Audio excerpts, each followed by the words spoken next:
Just days after August 15th, we're still carrying on with our theme of freedom. Freedom from a lot of things, including freedom from being bogged down by our mobile phone. Plus, of course, Indians that have really made it big in the world of tech. People that have really taken, jhanda gaad diya hai all over the world. Plus, of course, our top stories, the Vivo S1, a dramatic phone at a very dramatic price. And then the big one. This is our big story, of course, that all of you have been asking for. That's the Samsung Galaxy Note 10 Plus versus the big iPhone. Yes, I know the new iPhones are just around the corner, just days away, but we've got to do a comparison of the two biggest premium phones in the market. That and a whole lot more on our very special Sale Guru show. Vivo brings one of their most good-looking phone, the S1, to India. But is this phone just beauty or are there brains in it? We find out.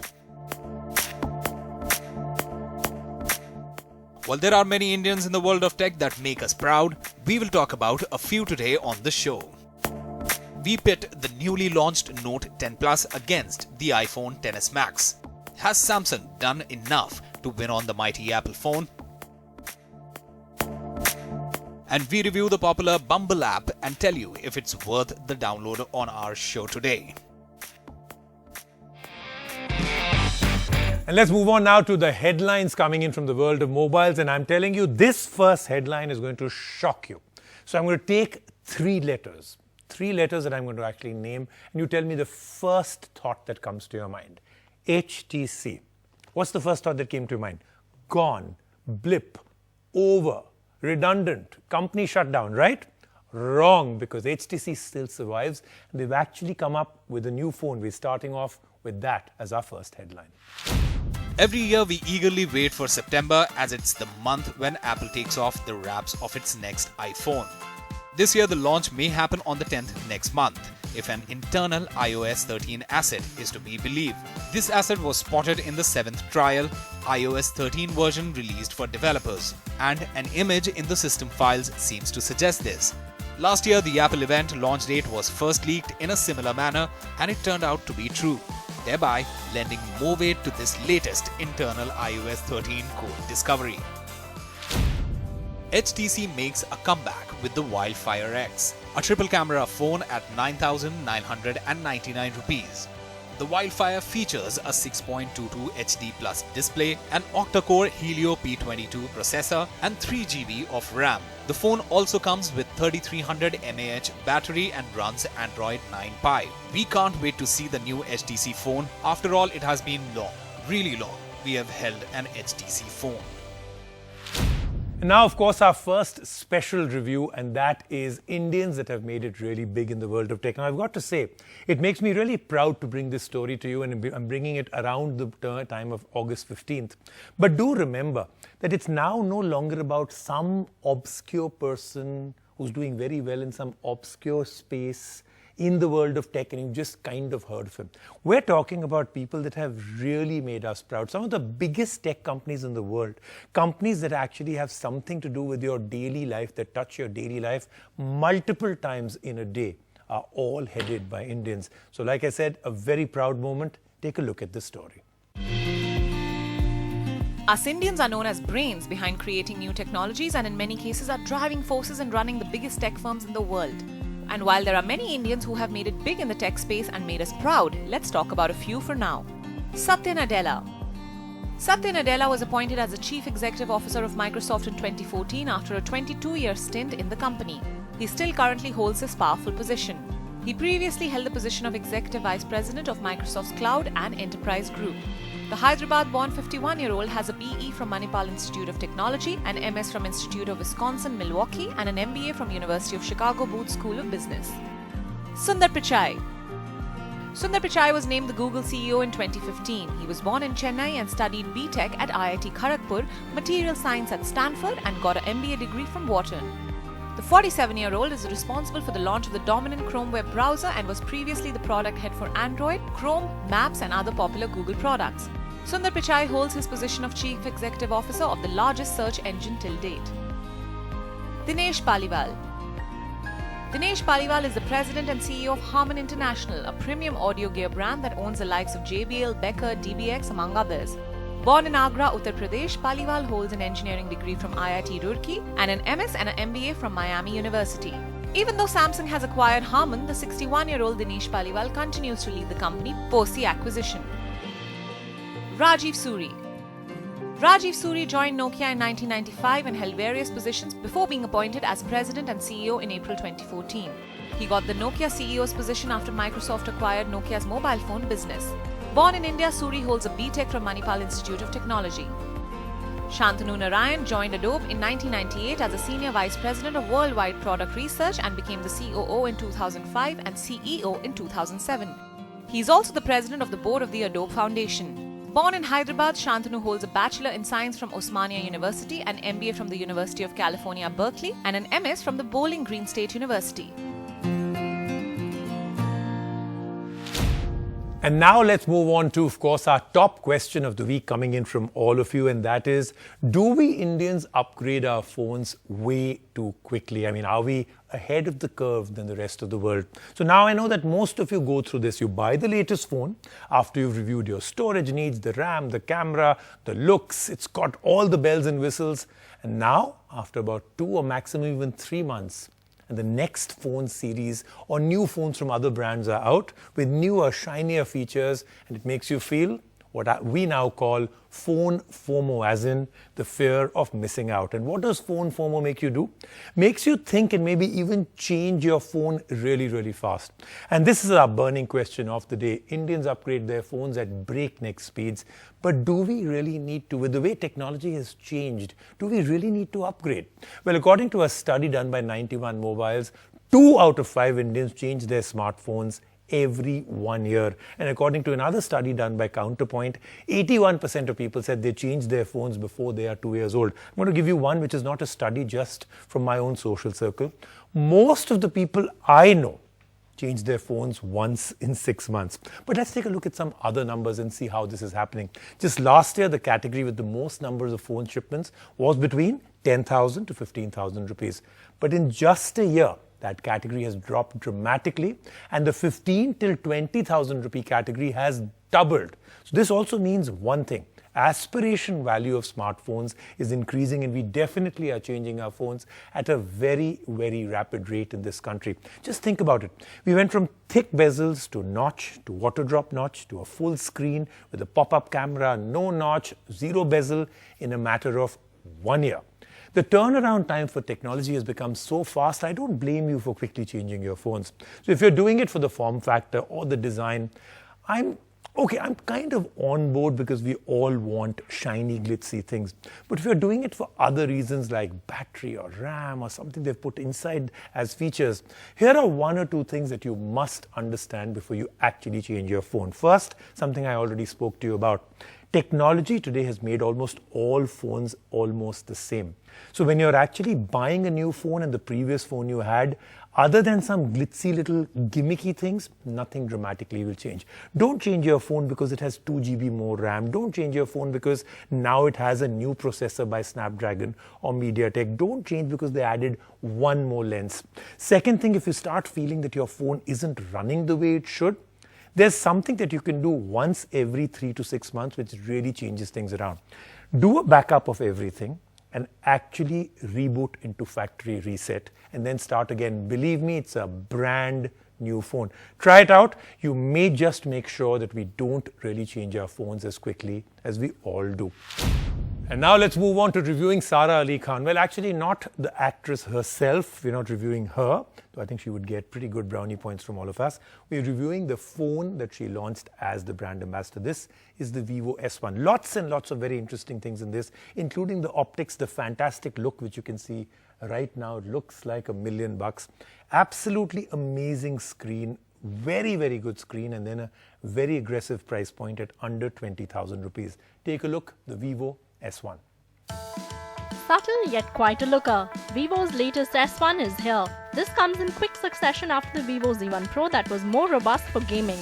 The Vivo S1 starts at 17,990 rupees for the 4GB RAM variant. But what does it pack in, and amongst stiff competition in the under 20k, can the Vivo S1 court users? Let's put it to test. Let's start with one thing we are sure Vivo has got right with this phone: its looks. The design on this phone are quite a head-turner with a mirror-like chic finish which is seen on more premium phones. This is the Skyline Blue variant that we got for review, and we love the icy blue-purple color shifting pattern it sports. The phone is quite lightweight, which is another big plus. This is despite it having a 4500 mAh battery. We used the phone for around a week and it lasted us more than a day of heavy use on full charge. It comes with 18 watts fast charging, which now is the need of the hour. The phone itself is pretty big and can't be operated with one hand. There is a 6.38-inch Full HD Plus AMOLED screen. The AMOLED display is lovely and watching videos on this phone was especially nice. No, the Vivo S1 does not follow suit on a complete full-screen display, and the phone does come with a small water drop notch. It really didn't interfere with video watching for us and it's pretty inconspicuous. There's no Corning Gorilla Glass protection on this phone, which is quite a miss. We found no lag while using and browsing on the phone, and it did pretty well with gaming too. There's a MediaTek Helio P65 processor on board. The face unlock is not too fast, but the in-display fingerprint scanner was quick and pretty smooth.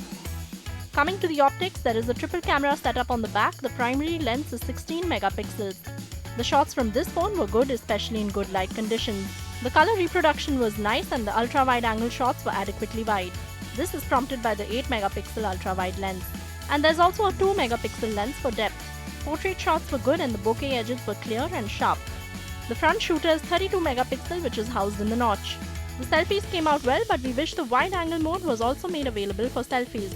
There is FunTouch OS 9 that the Vivo S1 runs on. The skin is slightly cluttered with many preloaded apps, and like we've said before, FunTouch OS seems to take a page out of iOS's book, which is not a bad thing. The Cell Guru verdict. The S in the Vivo S1 might as well stand for style. The phone is one of the better looking ones in this segment. There aren't too many phones under 20k that come with an in-display fingerprint scanner, so that is one advantage Vivo has over its competitors. For more power-hungry users, Vivo's Z1 Pro still remains a better proposition. But if you're going for a super premium looking phone under 20,000 rupees, no one does it better than the Vivo S1. 11 months ago, a very, very interesting phone came out, the iPhone XS Max. Just about 10-11 days back, maybe even lesser than that, one more very interesting phone got launched, the Samsung Galaxy Note 10 Plus. I know that if you put these phones together, the first instinct will be, that's 11 months back, this is now. But you know, in the premium phone market, these are the two phones that are really vying for all your attention, for your big bucks. Which one is better? Well, the shootout will tell all. At this present moment, the iPhone XS Max is the best Apple iPhone available, and the recently launched Note 10 Plus is the best Samsung available. And while the iPhone XS Max is now almost a year old, it is still the phone we would like to pit against the new Note 10 Plus. We will find out if the Samsung Note 10 Plus exceeds the iPhone XS Max in theory, since we haven't reviewed the phone yet. And we would like to call this comparison the battle of the superphones. The big difference. The Samsung Note 10 Plus comes with the magic wand, the S Pen, which of course isn't on the Apple iPhone XS Max. And no, the iPhones don't support the Apple Pencil either. Design. We love the premium feel of the XS Max, but it does feel wide and hefty in the hand. But from what we see of the Note 10 Plus, Samsung has done a good job in giving a facelift to the Note, and it is gorgeous. Display. One place the Note 10 Plus wins hands down is the display, the beautiful dynamic AMOLED Quad HD Plus display, which wins over the subtle OLED display of the iPhone XS Max. In no way are we saying iPhone screen is bad, it's just a little less. Camera. Samsung has gone all out with a quad camera setup on the rear with 3D depth lens to create some amazing 3D scans. The optics have always been a strong suit of Samsung, and this one looks no different. On the other hand, the iPhone XS Max has a dual rear camera setup, but even then clicks amazing uncompromised shots, and it looks like the upcoming iPhone will have a triple rear camera at the back. Performance. The Note 10 Plus comes with Exynos 8925 chipset, and the iPhone XS Max comes with Apple's A12 Bionic chipset. The difference is the RAM. The Max comes with 4GB, while the Note 10 Plus comes with 12GB. But we are pretty sure that there wouldn't be any complaint from either performance-wise. After all, we are spending around $1,000 on each of these phones. Battery. The iPhone XS Max has just enough battery to last us a day, whereas the Note 10 Plus has a large 4300 mAh battery, making sure we worry less about the battery running out. Both phones support wireless charging. Apart from the stylus, the other notable difference on the phone is that it comes with a microSD card slot, which isn't on the iPhone XS Max. The final verdict. So which is the real superhero, the Samsung Note 10 Plus or the iPhone XS Max? Well, on paper the Note 10 Plus is certainly the winner, but that said, Apple will launch its next iPhone in September, and then people, there will be a real war. Let's take a quick break right now. On the show, we've got lots more coming up, including Deals of the Week.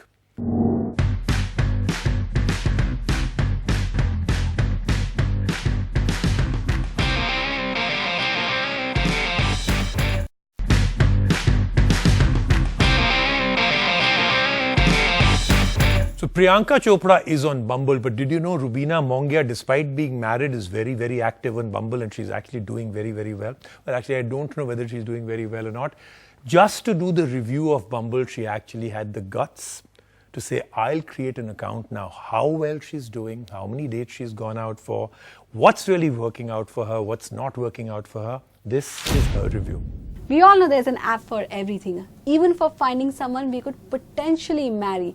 But Bumble, the dating app, is not just a dating app. You can find your next best friend or your business partner on it. Now, it's been designed by women to empower women to actually make first moves and get a lot of control on that app. And Bumble has kept women's security in mind.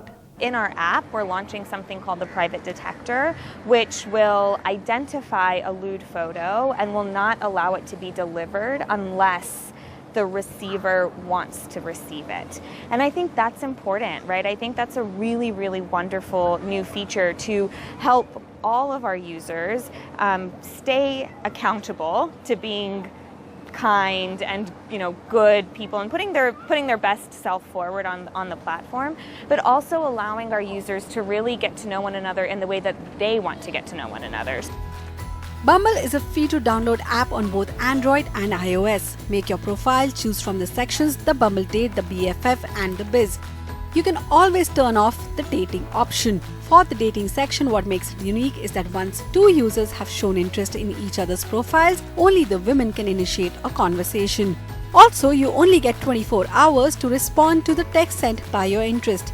Additionally, in India, the app allows women to sign in with only their initials if they are uncomfortable giving out their full names. Moving on to Bumble BFF, the process is simple. Go through profiles, see if you want to make a new best friend, check out their interest. Again, you get only 24 hours to show interest. And now let's talk work with Bumble Biz, where you can network with professionals and build contacts. And when you swipe right for work, your interest gets a week to get back to you. And here in India, we're highlighting really inspiring women in business who have done so many different things. We're highlighting dental surgeons, we're highlighting solar energy developers, we're highlighting women who are chefs and have created, a business and kind of the industry for themselves. And we're doing that because, all it takes is that one connection or that one person to say, this is what I've done and I want to teach you, or I want to help you, or you can do it too. And hopefully that helps to inspire women and men around India to pursue their professional dreams. Will Bumble do well in India considering that women have to make the first move? Well, I say yes, and Bumble has confirmed. Since launch, so we launched in December of 2018, within 4 months of launching, we had over 1 million users, which is really, really exciting. But even more than that, since launch, we've had almost 3 million first moves made. That means women in India have made the first move almost 3 million times since December. And also women in India are sending messages 2 times as much as the rest of the world. And that's exciting, right? Because to me, that shows that we brought Bumble here as a social network with all 3 modes, and that's something that women and men are really excited about. So here is what I think. Bumble is an easy to navigate app. It gives a whole lot of control to women, and since the pool of people have increased, you may find the one you were looking for. That said, Bumble is missing on the desktop version, so I don't like that. And I really do hope that there's some amazing successful stories from Bumble Biz. Now, if you download Bumble, then do write to me with your review to selguru@ndtv.com. See you next week. Now, of course, for Promised Land, the part which I've said we will never ever do this show without, irrespective of what we're doing, and that is our deals of the week. And this is the time, especially around the 15th August time, when some fantastic deals come out. So take a look. Like always, we have some good deals and offers for you in this segment. As Xiaomi Mi A3 is coming soon, the price of the Mi A2 has been dropped to 9,999 rupees for the 4GB 64GB model. The original price of this variant of A2 was 15,999 rupees. It's a big discount and quite a good deal on Amazon. And now the deal on the wireless headphones we love, the Bose QC35-2. They were originally priced at 29,363 rupees. Now you can get them for 26,426 rupees. Nokia 7.1 is now priced at 14,599 rupees for the 4GB 64GB variant. The launch price of this phone was 24,561 rupees. This great deal is available on Tata Click. That then was the Cell Guru show for this week, but we've got a great amount of stuff, including a hands-on, fully detailed, me experiencing personally Samsung Galaxy Note 10 review. Watch out for it next week.